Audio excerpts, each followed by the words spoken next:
So swing trading, day trading and ஸ்கேல்பிங்க்கு எந்தெந்த time frame use பண்ணணும்னு நிறைய பேருக்கு தெரியல. So monthly, weekly, daily, 4 hour and 1 hour for entry. இது யாருக்குன்னு பார்த்தீங்கன்னா ஸ்விங் ட்ரேடர்ஸ்க்கு. ஸோ ஸ்விங் ட்ரேடர்ஸ்க்கு இது ரொம்பவே யூஸ்ஃபுல்லாக இருக்கும். ஸோ மந்த்லி, வீக்லி, டெய்லி வந்து அவங்களோட ஹையர் டைம் ஃப்ரேமை யூஸ் பண்ணலாம். அண்ட் லோவர் டைம் ஃப்ரேமாக அவங்க என்ட்ரி ஆகிறதுக்கு பார்த்தீங்கன்னா 4 hour அண்ட் 1 hour வந்துட்டு தாராளமாக யூஸ் பண்ணலாம். அண்ட் டே ட்ரேடர்ஸ்க்கு பார்த்தீங்கன்னா 4 hour, 1 hour, 30 minutes and 15 minutes for entry.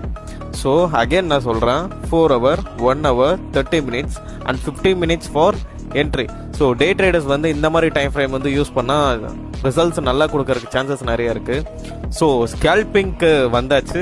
So நான் எக்ஸாக்டாக ஸ்கேல்பிங்க்கு எந்த டைம் ஃப்ரேம் யூஸ் பண்ணணும் தெரிஞ்சுக்கணும்னு நினச்சிங்கன்னா ஸோ கீழே கமெண்ட் பாக்ஸில் ஸ்கேல்பிங் அப்படின்னு சொல்லிட்டு டைப் பண்ணி போடுங்க. ஸோ நெக்ஸ்ட் வீடியோவில் நான் ஸ்கேல்பிங்க்கு எந்தெந்த டைம் ஃப்ரேம்ஸ் யூஸ் பண்ணுறேன், ஸோ என்னென்னலாம் அடிஷ்னல்